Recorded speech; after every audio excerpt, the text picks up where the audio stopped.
Welcome to the Advanced Relationship Podcast, or if you're watching on YouTube, welcome to Bryce and Jenny's channel.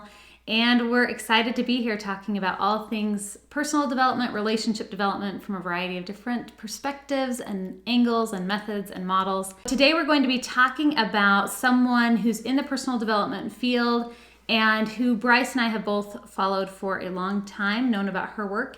And her name is Byron Katie. Bryce, how did you first learn about Byron Katie and her work? So my dad was reading Byron Katie's book, I think it was Loving What Is, and he learned about a 10-day workshop that she was holding in LA. So he invited me to go, and I had been struggling. I was only 19 at the time. This is in 2008. And I wanted to do something to feel better because I was still feeling depressed and not knowing what to do with my life. So we went to this 10-day workshop, and it was super intense, long 16-hour days, usually where we got up early and did meditation, and then she walked us through a lot of different experiences and challenges, and then we did workshops and writing exercises and partner practices and group experiences, and it really changed my life in a lot of ways. It gave me some new ways to think about judgments I have of myself or others. She has this whole process that we'll talk about that includes these 4 questions. And I've used this with clients. I also worked with one of her facilitators a few months after that. So this is something that I've incorporated into my work and our work. And it's just really powerful. I think, I think there's so much of our anxiety comes from disagreeing with reality is what she says. And so finding ways to love what is, even when it's painful, even when it doesn't make sense, even when it's hard, I think is the key to having a more fulfilling and meaningful life. Mm-hmm. So that's my experience. I found out about Byron Katie in graduate school, and it was during a supervision session with one of my professors. So in my marriage and family therapy master's program, we had to do a certain number of sessions with clients, and then we had to record a certain number of those sessions, and then a supervisor would go through and kind of watch us do our work and give us feedback and tips and help us learn that way. It was actually a really awesome process. And one day we were in my professor's office and someone was showing a video of their session. I don't remember if it was me or someone else. And he pulled out Byron Katie's book and he said, this might be a helpful way to think about this, or this might be a helpful tool you could use. And he said, even though this woman is not a therapist, sometimes people who aren't therapists also have really great ideas that can help us in our therapy work. I thought that was very cool of him, that he was just open to different ways of thinking about things. This actually isn't the book Loving What Is. Loving What Is probably her most popular book and probably my favorite book of hers. This one is her book, I Need Your Love, Is That True?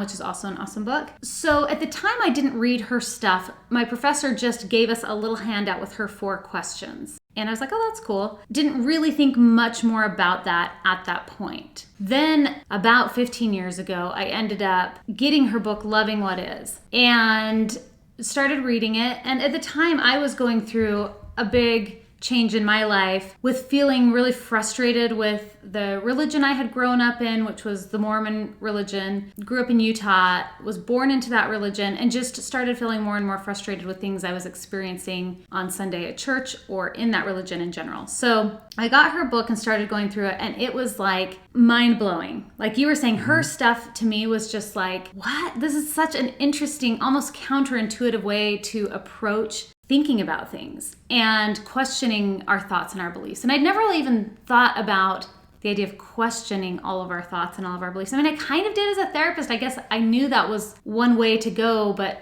watching her do it in the way she did it just opened up my mind to the power of being able to question our thinking. And I'm thinking about one of the concepts that she kind of works with, where it's like, you take this idea that you have, like, I don't like that this thing is happening, right?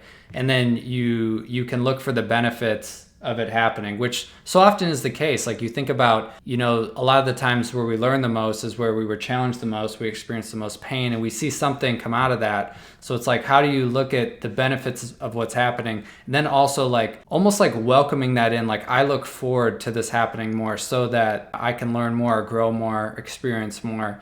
And yeah, it's a totally counterintuitive move to do with really painful things, whether it's money, relationships, health, a lot of the big ones. It's like, when you can look at something that seems like you don't want it to happen and actually try on a new set of clothing, like I want to try on, what if I didn't have the story that this didn't need to be happening right now? What if I had a story that I wanted this to keep happening as long as it needs to happen so that X, Y, and Z can happen? Because there are benefits to every situation. We just have to look for them. So I'm kind of curious, Bryce, how would you describe her philosophy? It falls into the category of like an inquiry-based therapy, where it's like asking questions that you normally wouldn't ask yourself to get more information and more awareness. The first 2 questions of her 4 questions, the work that she has, and there's some more to that, are, is it true, and can you absolutely know it's true? Because often I think when I and other people get anxious or like really feel really stuck, it's because we're believing a story and we believe 100% that it's true.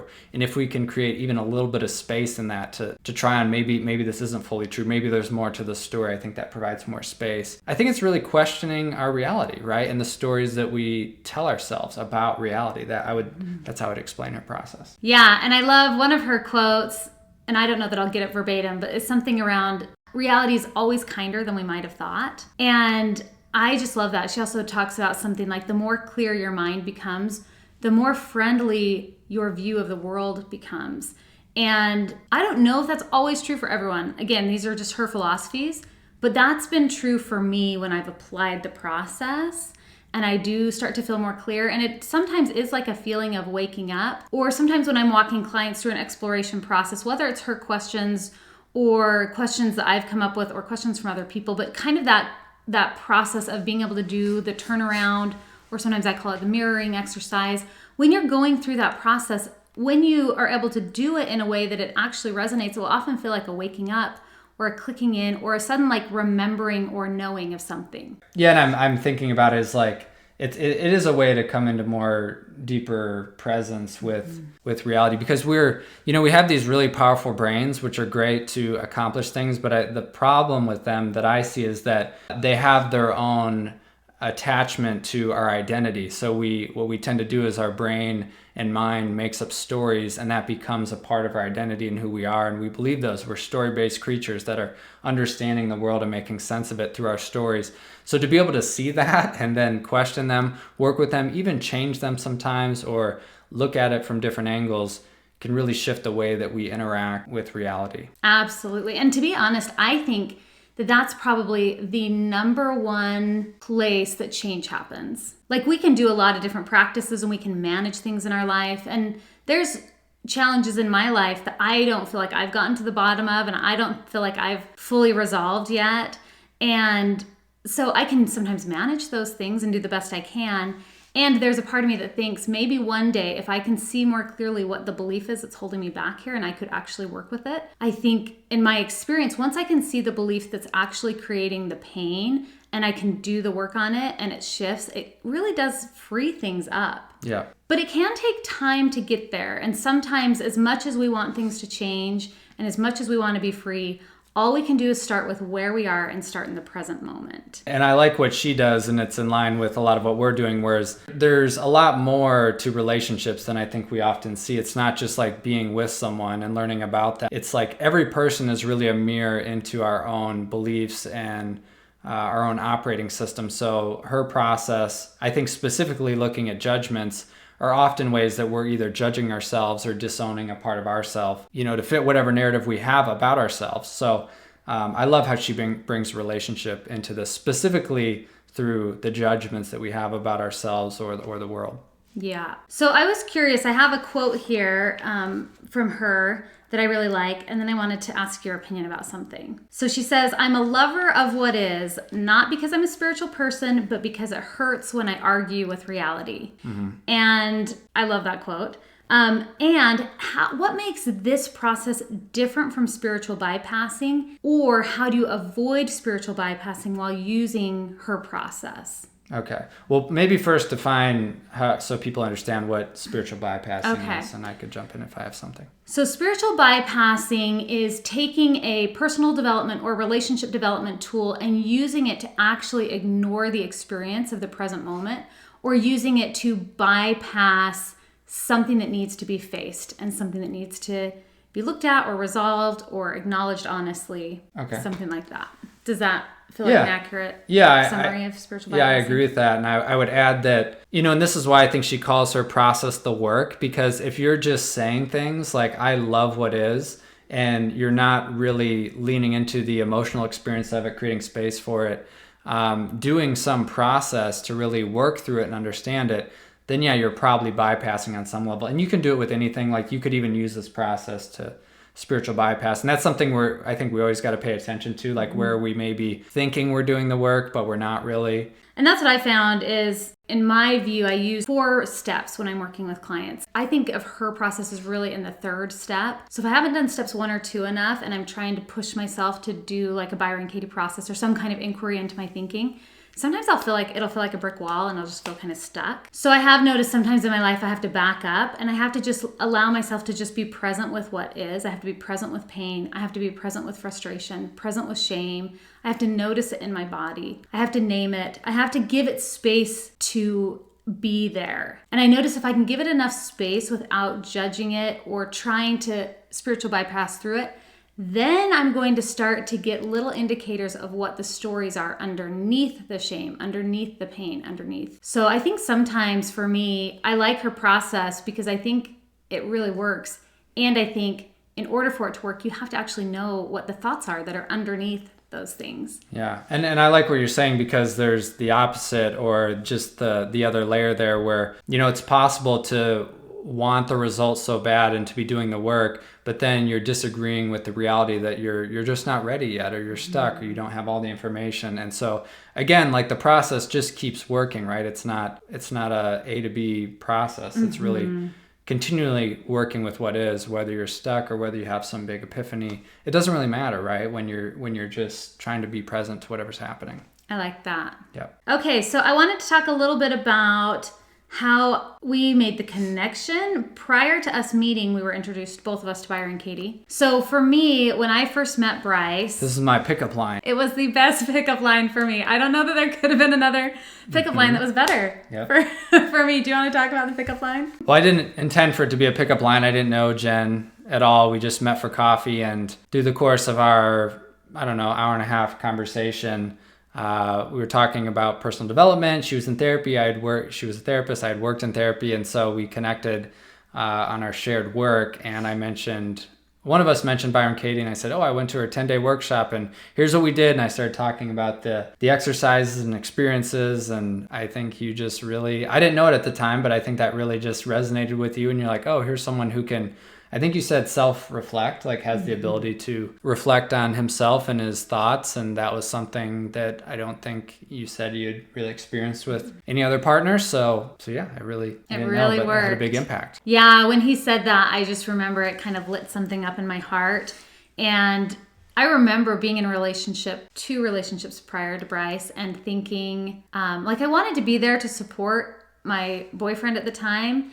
He was navigating some things with work. And I also found he would continually just want to like vent or like unload, but there was never any follow-up from that. There was never any ability to turn it around and self-reflect on himself. And I just remember thinking like, I've got to find someone who can do what Byron Katie teaches. I mean, I actually had that thought. And what I meant by that is someone who can self-reflect and look at their part in their experience and how their thinking was impacting their experience. Yeah, it was a really big deal, I think, for me when you mentioned that you had been to her training and had some exposure to her work. And then I did experience, like, when we got together and started dating, which was pretty much right after that first coffee date we had, I did experience you as someone who was capable of questioning your thinking and your beliefs.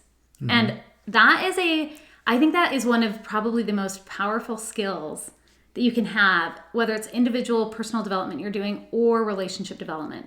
If you do not have the ability to question your thinking, whether you're in a more grandiose position and like, I'm right, or whether you're in a more collapsed, shrunken position like I'm wrong, if you can't question that either way and look into how do you get more information and look at the truth, then it just can be really difficult. Pretty much everyone has had this experience where someone comes to you and they're complaining or venting. And I think we can handle a fair amount of that and have empathy. But eventually our bodies will start to tighten up or will kind of shut down, and it'll be hard to listen to because, if someone's just in a pattern and they're stuck in their own mental loop or whatever, like they start to actually like lose connection with us. And that's why it can feel hard to relate to them. So I think the way to get back into relationship a lot of times is letting people into our internal world, right? Like, okay, why is this bothering me? What am I feeling right now? What are the stories I'm believing about myself or this person or this situation that aren't really true? I can tell for me, then I want to lean in. I want to know more. I want to, it gives me the ability to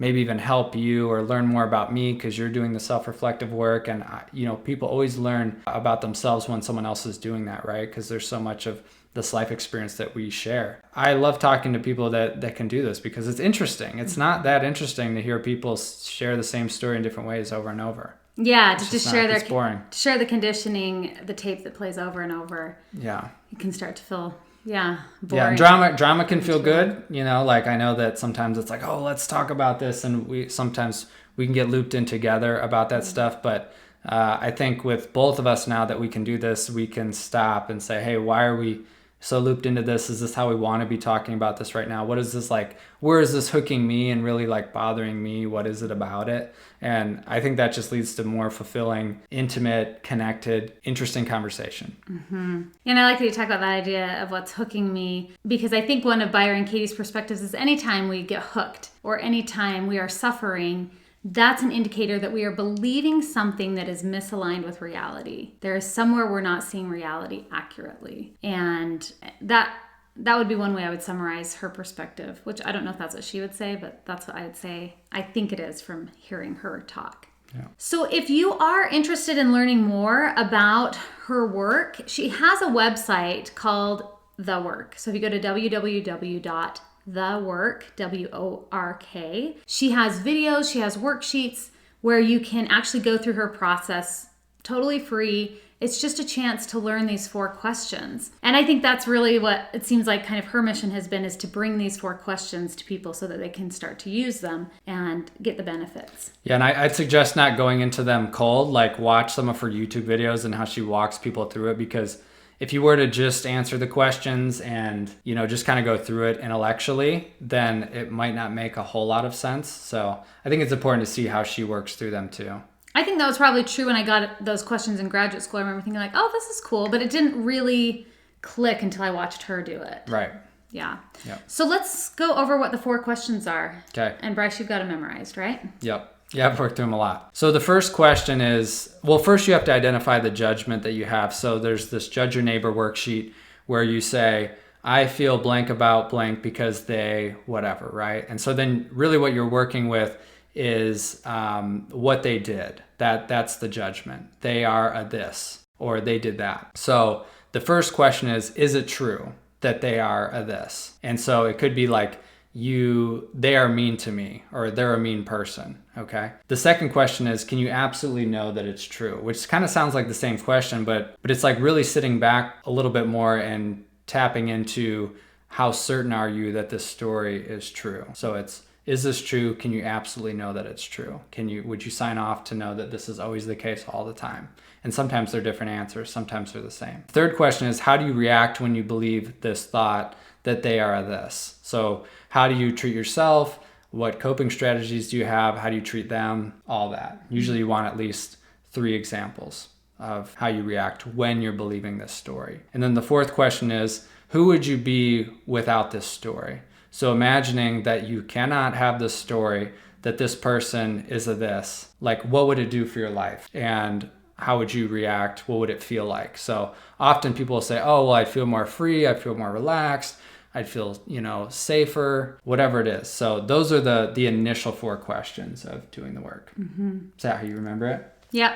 Yeah. And she's got, after the 4 questions, then she does what she calls a turnaround. And that's where you'll flip the thought and look at different angles of what other ways to think about that thought. So instead of this person's a this, it could be this person's not a this. It could be I'm a that. It could be different ways of thinking about it. Yeah, so there's essentially 3 ways that you turn it around. The first is the opposite of what the judgment is. So the opposite of mean could be they're nice. Mm-hmm. And you'd look for 3 examples of how they have been nice to you or to someone else. The second way is that you turn it back to yourself. How do you treat yourself in the way that you're judging that they treat you? So how are you mean to yourself? What would be 3 examples of them being, or you being mean to yourself? And then the third one is, how do you treat them? So 3 examples of how, even if it's in your mind, like how do you treat them in a mean way? And you're looking for 3 examples. And sometimes it takes some work. I think this is more difficult. We did this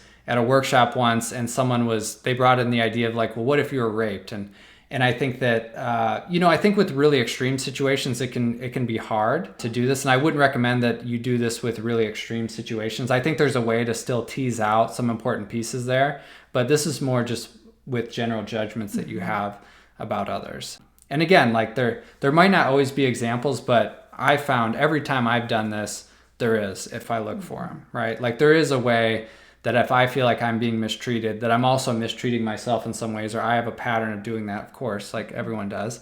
And then I might be really judging them in my head. And, that kind of puts me into a space to have more empathy or compassion for like, how they might feel when they're with me. Mm-hmm. So, and then also, just kind of like equalizing, like, yes, someone might have some behavioral patterns that really don't feel good, but they, most often people have really nice qualities about them too. And so we can also put attention on that. And it creates more of a narrative of a whole person and not just someone that is just a this. Mm-hmm. And her work doesn't mean that you don't protect yourself. It doesn't mean you don't stand up for yourself. It doesn't mean you don't, move forward with whatever boundaries need to be in place.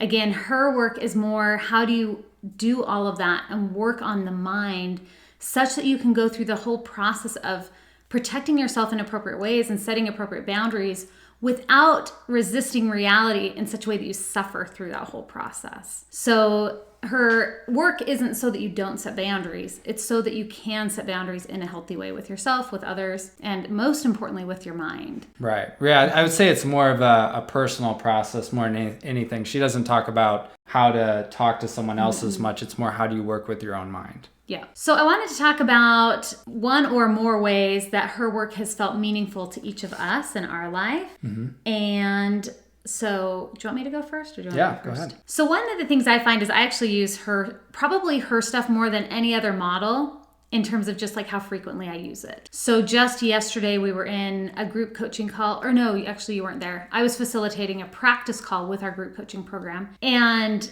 something came up and I actually walked myself through the process real quick during a moment of that call and did a quick turnaround, and it was really nice.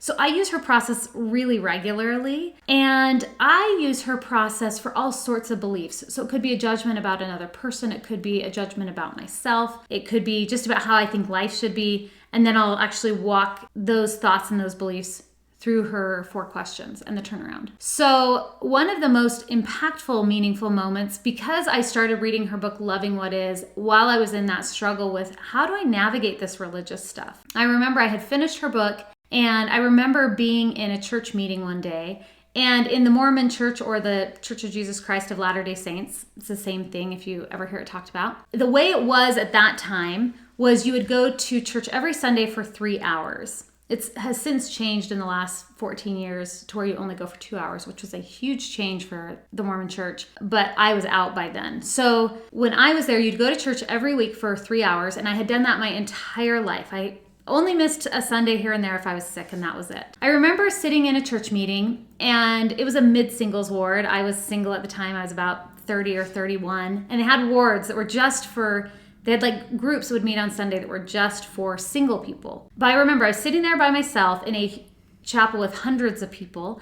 And I remember someone got up and was talking in a way that was kind of shaming of themselves and kind of communicated some shaming messages. And I just remember thinking, I wish we didn't talk about spirituality this way. I wish we didn't talk about ourselves this way. I wish that this church was not so fear-based. I wish that the church leaders took care of our spirituality by not perpetuating these messages themselves, by not supporting these types of messages. And I remember thinking like that would be a big change for this church to really adjust to the type of spirituality that I was wanting. And I remember thinking, but why don't they do it? And then I did a turnaround in that moment. I said, well, Jenny, are you willing? Are you willing to make all the changes you would want these church leaders to make so that you can live a spiritual life that feels more safe, more fulfilling, more real to you? And it was just like, it kind of like broke the walls all of a sudden. I was just like, oh geez, like, yeah, I want them to make all these big changes, but would I be willing? Would I be willing to like really turn my whole life upside down to do what I would have to do to leave this religion I grew up in, where all of my nuclear family's still a part of? The boyfriend I had at the time was active Mormon. Like, would I be willing to uproot my life and potentially lose relationships and go through all these changes to do that? And I just knew in that moment that it was up to me. I'm like, if I'm ever going to expect anyone else to create change, I have to be willing to do it first. Whew, and it was really intense. And that was the last time I ever attended church as a Mormon. And I would say I just feel a lot of gratitude to Byron Katie for being able to give me that courage. Like, her process really allowed me to see that if I want other people to be able to do that, I have to be able to lead that. Yeah, that's a big one. Yeah. And it's been a big part of your life. It's been a very big part of my life. Yeah. And that was huge because it, opened me up to meet Bryce and for me to open up my spiritual life and create a type of spirituality that was more aligned with where I was at that point. Yeah. Yeah. And especially in that ideology where it's like you're kind of conditioned to give up your autonomy in so many ways. And it sounds like that was a moment where you were able to take it back and be like, I have the power to make my own choices and decide how I want to be spiritual and how I want to live my life. It's big. It is big. Yeah. And it's really hard. It's hard to turn it around and take care of yourself first sometimes, knowing that people might follow and people might not follow. And all you can do is at least lead your life the way you want to lead it. And that will open you up. That was like a bigger example. And then there were even smaller examples. So I'm going to give a small example too, just so you can see how this works with little things too. I also remember one day living with roommates and looking around, and one of my roommates had left like some piles, different places of just things. I know someone like that. I'm jumping ahead. That's why I was so... Just jumping to the turnaround. I remember looking around and thinking like, oh, she's been leaving so many piles around. And then again, Byron Katie's stuff came to my mind, and I thought, well, Jenny, let's look around and see if you have any piles. And, it could even be emotionally or any other way, but I just was looking at it physically at this time, and I looked around, and I could see my piles of stuff. And I thought, I can bring this up to this roommate and let her know and make a request for her to take care of her piles, but I can't do that until I've taken care of my piles. And just doing that released the judgment. It released the judgment. I started to focus more in my own lane, take care of my own piles. And then I never even brought it up with her. I think it was just something that resolved itself. It wasn't like an ongoing issue ever that I remember happening. Yeah. Big things and little things I've used it with. Yeah, and sometimes it just instantly dissolves judgments, which that's awesome when that happens. And sometimes it takes some time, and it doesn't mean that you don't have judgments or that you stay in a place where you're like, I don't like this. I don't like that. I don't like this idea, or I don't like this person. I think it's totally fine to be there too. Yes, and that's where I think it's really important. I like my clients to understand, if this process works, great. But if it doesn't, you've got to back it up into these other steps and just practice presencing what is, practice presence in the struggle. You've got to just make space, because you can explore it and that can work, but it has to be the right time, and you have to be ready, and you have to have enough information and inner support and support from the outside to be able to do all that. Mm-hmm. So what about you? What's one way that her work's been meaningful to you? So, well, I'll start with an experience that I had at the workshop. And I know that when I first left the workshop, they wanted to kind of keep it sacred and not share some of the things that we did there, just because other people might be coming in and they wanted it to be probably somewhat of a surprise. So you couldn't prep for some of these things, because I think they were really powerful and totally safe. But also, yeah, I think there's something about not knowing what's coming and then being like, oh, you want me to do this? And really just going for it without any preparation. But one of the things that we did on the last day or second to last day is they brought us on a bus to the Santa Monica Pier, and we didn't bring anything with us, no phone, no wallet. And the only instructions were that we could only talk to say, I'm hungry and can I sit with you?